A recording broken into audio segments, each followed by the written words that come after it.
Check, 1, 2. Gonna see if this works. Not getting any audio right now, but this is the fun part about doing it live. See if we can get it going here. Check, 1, 2. No audio yet. Check, 1, 2. There we go. We got audio. Well, welcome inside, ladies and gentlemen. I am Josh Park. It is the Nation pregame show. I can see we have audio now. Let me know in the chat if you can actually hear me. We're doing this on the fly now because obviously it's just me. It's just me flying solo today. Jay is not here. So what it means is you got to chat with me. This is all about you. This is your show today. It's not all about me. It's definitely not all about Jay because as you can see, he's not here. But you guys know, as always, it's brought to you by Deuce Vodka. Make sure you pick up your Deuce Vodka at all Sobeys and Safeway liquor locations. Shout out to Deuce Vodka. Why don't we jump into it right now? We can see the comment section is going wild. Good to see that you've all decided to hang out with me here today. The Oilers are hot right now. All of a sudden, after that, that 3-game stretch versus the Leafs when we had a lot of questions, what's going on with the lineup? Why is Dave Tippett reluctant to, make a change in the top 6? What's going on? And now all of a sudden, big win against the Calgary Flames last Saturday. And now we're on, I guess, another one of a bit of a heater here. Oilers are hot right now. Yes, does that maybe have somewhat to do with the fact that we played the Ottawa Senators twice in a row now here and absolutely dummied them the last time we played? Sure, maybe a little bit. But, hey, we don't get to decide what teams are in front of us. We got to play the team that's on the schedule for us. So we don't want to discount it too much. All right, let's talk tonight's game first of all. We see Chris is in the comments. Thank you, Chris, as always, for joining us. We're going to talk about trades. Don't worry. I know Jay's not here. I can't get him as triggered as I usually do because we know Jay loves to get fired up when I bring up trade speculation. So we will talk trades. But first of all, let's talk about last game. What impressed you the most about the last game for the Edmonton Oilers? Let me know in the comments here. Was it Draisaitl getting the hat trick? After a bit of a stretch of time there when Draisaitl seemed to kind of maybe have lost his game a little bit, all of a sudden Draisaitl's back, baby. He is buzzing. Or was it McDavid? It just seemed like it was a simple night for him, but he produced as always. And what about Tyson Barrie? A quiet 3-assist night. Tyson Barrie, there's been a lot of hot topics around him, whether or not they're going to re-sign him this offseason. But, it's good. Chris B. Noss says 2 points are 2 points, whether it's the Sens or the Leafs. Couldn't agree more, Chris. Leslie says, always worry about how a team comes back after you embarrass them. Watch out, Oil. That's a great point, Leslie. Especially with a young team like this, they're going to come out firing tonight. You never like to lose, but you especially don't like to lose 7-1. Yeah, the Oilers are a great team, but, there's going to be some fire in tonight's game. Look at Eric Branskin. Look at Matthew Tkachuk. Look at Ryan Dzingel last game, trying to drop him with Patrick Russell. What the heck was that? Let's see what we got here from Braden Mogg. McDavid's no-look drop pass. Yeah, that was wet. That was unbelievable. Let's see. Trevor Foreman says it was the 2-on-1 with our D. Yes, I could agree. Dylan says, first time tuning in. You're electric, bud. Dylan, appreciate that, my man. Thank you. Montana, Nuge's unreal pass after he fanned on the shot. Yeah, that was good. That was really good. It's tough because when you see Ryan Nugent-Hopkins on that second line, I've been a critic in the past. You want him to be able to drive his own line. If he's going to get $7 million a year, you have to understand that if you want to put McDavid and Draisaitl together, Nugent-Hopkins has to be able to pull the train and get the pace going on that second line. So that was a good showing from Nuge there. Dylan says, Connor and Leon are the most disgusting duo to touch the ice. They need to play together. Buddy, Dylan, I could not agree more. I love it when Tippett puts McDavid and Draisaitl together. I know. Realistically, in a perfect world, you want Draisaitl and McDavid to play separately. That's what we've seen over the past year. That's what we've seen, especially since Dave Tippett came to the helm here. He doesn't want to play them together. Ryan Rashog from TSN, it's a good quote that I always hear him say, playing Draisaitl and McDavid together might win you a division, but it's never going to win you a Stanley Cup. But if Nugent-Hopkins can push the pace on that second line and drive his own line, and then maybe we make a trade for another top 6 winger, you never know what's going to happen.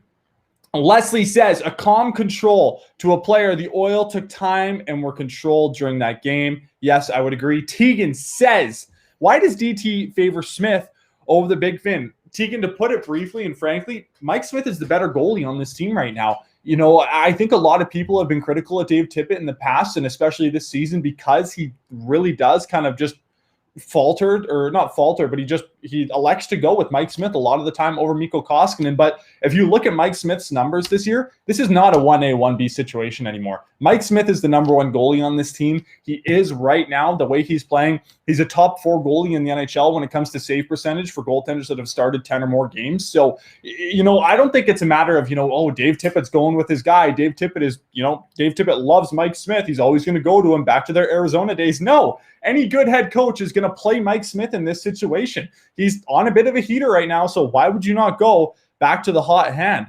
Montana says, replying to Tegan, Smitty has been top 3 goalie in the league the past few games. That's why I couldn't agree more, Montana. Chris says, Pool Party has to use his big butt to throw hits. Man, Jesse Puljujarvi, let me know in the comments what you think about this.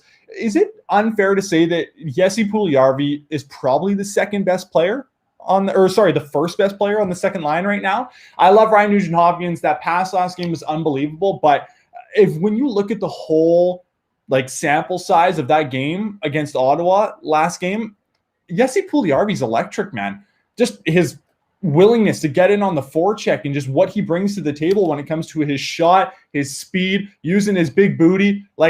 I love Jesse Puljujarvi, and I would argue he's probably the best player on the second line right now. All right. Smith is playing better than Koskinen. Simple as that, says Braden Mogg. I would agree. But Tegan, I know where you're coming from. In the past, even if Mike Smith has had a bad game, Dave Tippett most of the time does go right back to him. Maybe that has to do with the past that they've had. Who knows? All right. Vince says that dry Nuge Yamamoto line has been pretty spectacular, though. I assume he meant, yeah, you're saying dang autocorrect. I assume that. I know what you're talking about, Vince. It's a good line. Dry Nuge Yamamoto. When Dave Tippett refused to go to it during the playoffs last season, and then at the beginning of the season here, when that line was when the team was struggling, he still refused to go to it. And then, we saw sample size versus the Leafs when he put Dry Nuge and Yamamoto together. Frankly, if you're asking me, I wasn't blown out of the water by that line. I didn't think they played necessarily amazing. They were probably the best line over that 3-game stretch versus the Leafs, but I didn't think they really did anything that would make me want to go back to it. Keely Gerard said the Oilers are going to have to come out.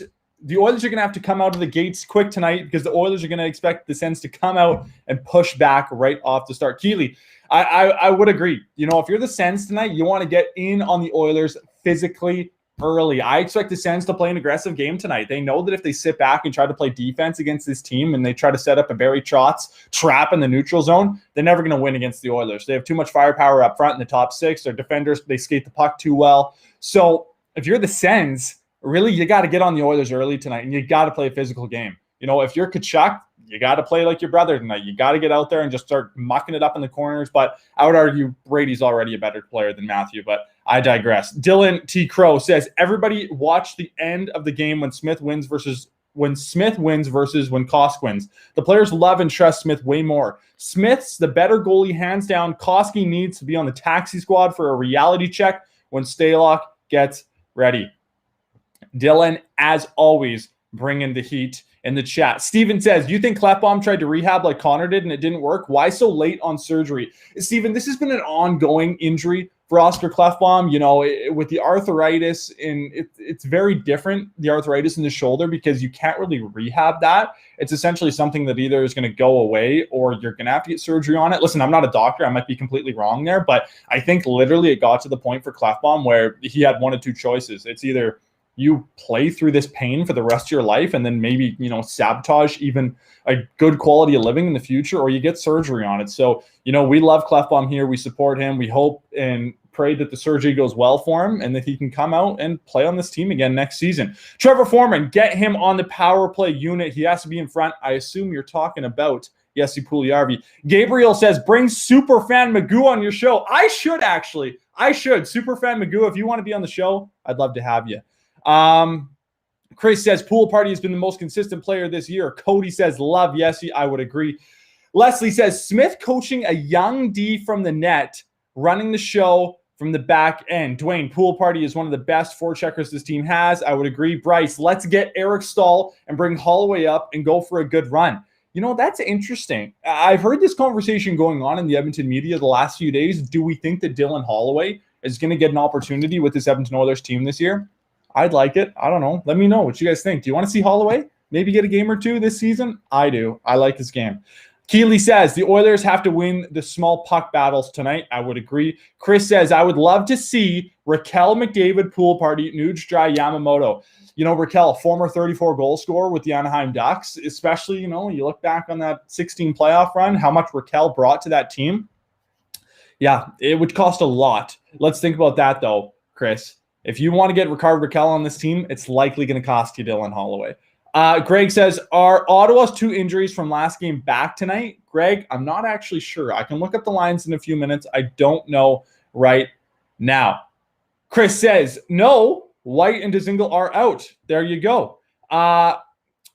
Chris says, Clefbaum could not see the specialist any sooner due to COVID. That is true. Who's in net tonight? Says Brant. Smith, buddy. Tippett, we talked about it with Teagan. Tippett going back to Smith tonight once again. Smith had a great game. I don't know why you wouldn't go back to him. I know in the past, Dave Tippett has said that this team performs their best when both goalies are up and going at a good rate. Is Mikko Koskinen's game anywhere near Mike Smith's right now? No. Let's see. Fembot says, is Smith going to play back-to-back? If not, wouldn't you rather play him tomorrow? Good question. That's a good question. Yeah, likely Koskinen goes tomorrow. Would I rather play Koskinen tonight? I'd probably still go Smith tonight. I like going back to Smith after, especially he has a good game. So I'd go Smith. He was one crappy goal away from getting a shutout. Would have been his 3rd of the year. Chris says Holland is not in a rush. Holland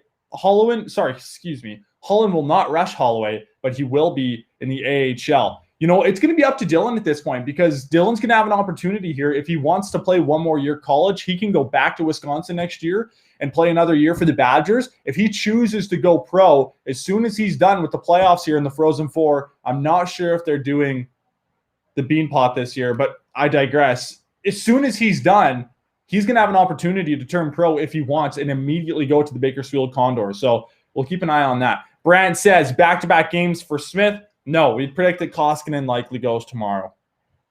Montana says, looks like our 3rd line is set next year, judging by the way Bakersfield is playing. Montana, let me know what your 3rd line looks like. I'd be interested to hear. Are you talking like we're going to bring some guys up from Bakersfield, whether it's Cooper Marody, Tyler Benson, Ryan McLeod? Let me know what your 3rd line looks like next year for the Oilers. Brad, how many goals for Leon tonight? Ooh. Let's see. I hope Leon and McDavid both play north of 20, 22, 23 minutes tonight. I think if they do get that much time, I think if the Oilers can get on the power play a few times, I'm going to say 2 for Leon, 1 for McDavid again. I think it's going to be another good night. If you haven't seen the video I posted, follow me on Twitter, Josh T. Park. I had a little LeBron James tribute video talking about how hot Leon and Connor have been. Chris says, how many games will Stalock get? I am going to say 5 to 8. This is what Chris is saying, especially if he steps in and is good. You know what? That's interesting because, as soon as Stalock is available out of his quarantine, I imagine they're going to want to get him on the active roster. He'll at least go immediately onto the taxi squad. Well, I think he would technically be on the taxi squad now. But, they're going to want to get him on the active roster. They're going to want to get him in some games. People are going to go banana lands when they put Mikko Koskinen on the taxi squad because that's what they're going to do. As soon as they want to activate Stalock, Koskinen will go on the taxi squad. No one's going to pick up Koskinen because of that cap hit. If they did, it would be a Christmas miracle, and we would be very grateful for it. But no one will pick him up. Koskinen will go on the taxi squad. Stalock will come off. I think 4 games. I think Stalock will get 4 games. Let's see. Gabriel says, Ken said he's going to wait and talk to Dylan and his agent at the end of the year. The other day in his press conference, he did say that. And he did also mention that at this point, Ken wants Dylan's number 1 focus to be on the Wisconsin Badgers. He said, I don't want him worrying about turning pro right now. I want him fully and completely focused on playing for the Wisconsin Badgers. You like to hear that from your GM. Dylan says, I think that college players only stay after that 2nd year when they're not NHL ready-ish. Holloway is ridiculous right now. He could very well play a Tyler Ennis. He could very well outplay Tyler Ennis to make it on the team before the playoffs. He's a skilled Berta boy. it's kind of crazy that he's from Calgary. Hey, well, I think he's from Airdrie, so we're not going to pin that on him. We don't want to, do that already. But I like Dylan Holloway. I like his game. He brings size. He's an ideal player on your third line right now. Would he eventually be skilled enough, and could he eventually elevate his game enough to get him into the top 6? Absolutely. But you don't want to rush him either. But at the same time, there's a lot of players that are his age that are playing in the NHL right now that are producing well, But we'll see.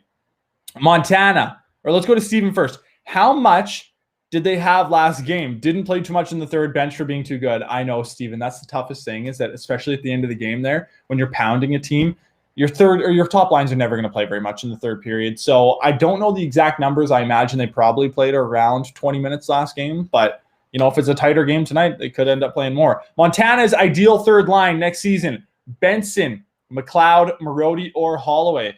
Where's Jujhar Khaira? Where's Jujhar Khaira in that situation? It'd be a good line. I don't know if McLeod's NHL ready yet. I don't know if he would be ready to fill in that third line position. Benson, I haven't seen enough from him yet in his past, end of wars in the NHL to know if he could really be an every night guy on this team. We'll see. Chris says Buffalo takes Koski off of waivers to join the tire fire. One can dream. Yeah, that's right. Brad says I need to film a video for the Neon Nation bomb. Oh, buddy, Brad, we could make that happen. I think I'll chat with Jay. I think we could get a good Neon Nation bomb video going. All right. I've talked a lot here. Let's get to my Deuce Vodka player mode. I know Jay's not here. He can't give me his Deuce Vodka player mode. I haven't thought a lot about this. I have one in mind. As always, pick up your Deuce Vodka. They're the sponsor of the show at all Sobeys and Safeway liquor locations. My Deuce Vodka player mode tonight is going to be Connor McDavid. Connor McDavid, I want him to enter. What do I want McDavid to enter tonight? Honestly, I want McDavid to enter touchdown mode. Look at last game. 7-1. We put up 7 goals. I want the entire Edmonton Oilers team and Connor McDavid to just enter touchdown mode tonight. I would like to see 7 again. Are we going to get it? No. Is Ottawa going to look at the film, make some adjustments? Yeah. But really, how much can you do to adjust against Connor McDavid and Leon Draisaitl? Anyways. Okay, let's talk trades. We love to talk trades. I want you to let me know right now what you think we want to do this trade deadline. Whether it's this trade deadline in the offseason, let me know right now in the comments. Ideally, what do you see happening at either the deadline or in the offseason for Ken Holland?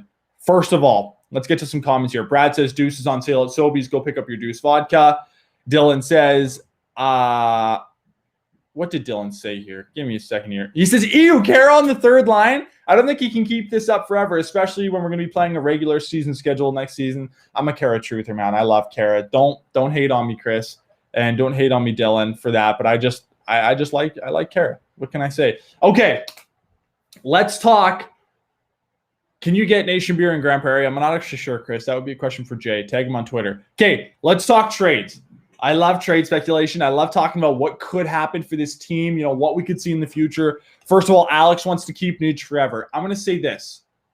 I want to re-sign Ryan Nugent-Hopkins. I want to sign him to a team-friendly deal so that we can trade for another top 6 forward that can play on his wing on the second line. Because if I had it my way, McDavid and Draisaitl would never play a part ever again. I need Ryan Nugent-Hopkins to take a team-friendly deal, play on that second line, be the center, and we'll trade for another top 6 forward to play on the left side with him and Jesse Puljujarvi. That would be my dream situation. Okay.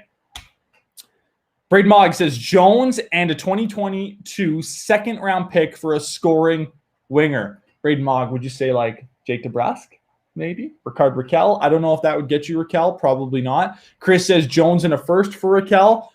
That might get you Raquel. Do you want to give up a first-round pick for him? I think Raquel right now is 27 years old, so he's still got a lot of legs underneath him.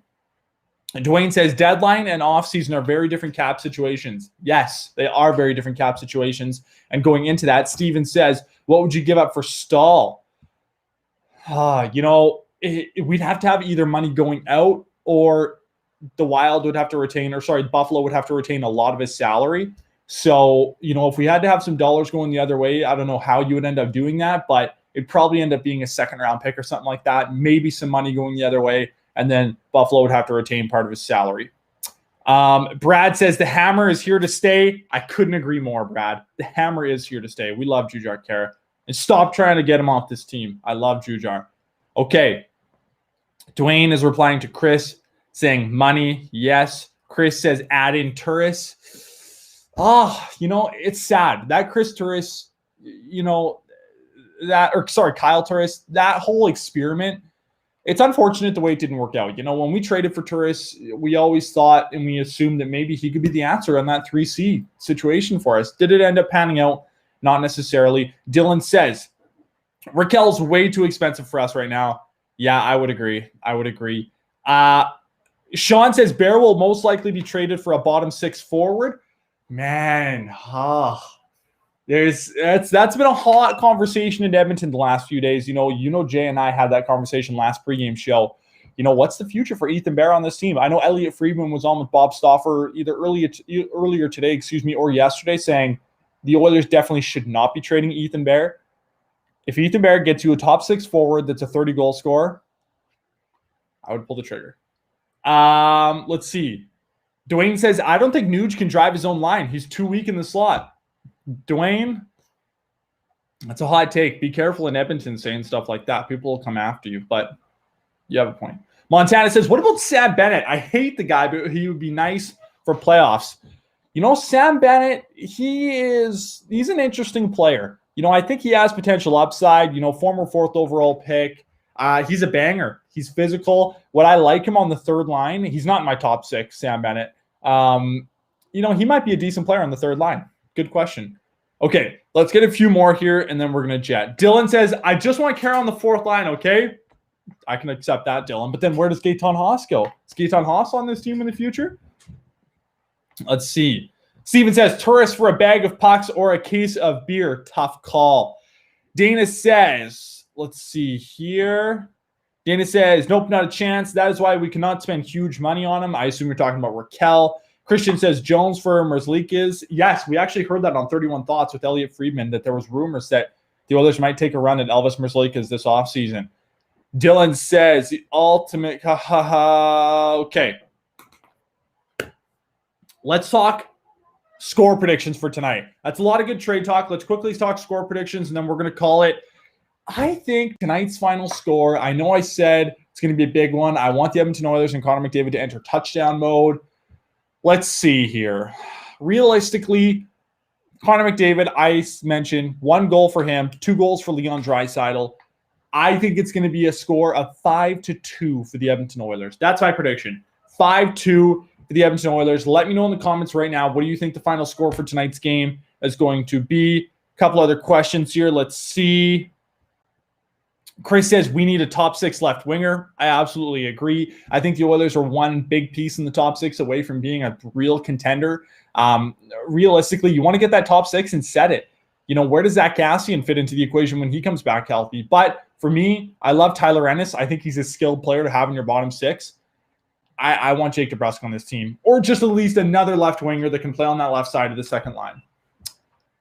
Let's see. Sean says 6-3 Edmonton. Dylan says the score should be 13-0, but I'm guessing 6-2. Chris says 5-2 Oilers. Tom, 4-3 Oilers. Braden Mogg. Jeez, Braden, chill, buddy. 8-1 Oilers, says Braden. Dwayne, 3-1 Oilers. Braden, obviously, for the Oilers, yes. And Rose says 5-3 for the Oilers. And then Lee, hi, Mom, says 6-4 Oilers. Mom, you're saying that Mike Smith's going to let in 4 goals tonight? What the heck? Okay, that's going to be it for today's stream. Thank you for being a part of this. A little bit different of a dynamic today, a little bit more engaged with all of you because obviously Jay not being here. Tomorrow, make sure you tune in. We're going to do tomorrow's show somewhere between 3 and 4 o'clock. I'll put out a tweet earlier in the day to let you know. I'm going to have a special guest with me tomorrow. I got my good friend Evan Kenny, Nate, radio and television graduate. He's the sports reporter out in Lloydminster. Big hockey guy. He's going to be coming out and being a part of the show tomorrow. Montana says pool party with 4 points. Steve Simmons says 10 rip bucket. Dylan, have a good day, man. Dylan, you as well, man. Always good to chat. Thank you for being a part of the show. Make sure you join in tomorrow. We want all of you. Chris, Dylan, everyone that's a regular commenter on the show, come on out tomorrow. Be a part of it. We're going to have Evan here. Evan loves spewing off the hot takes. So tomorrow's going to be an intense show. It's going to be fun. As always, thank you for being a part of it. The Nation pregame show was presented by Deuce Vodka. Enjoy tonight's game. I'm Josh Park, and we will see you tomorrow. Peace.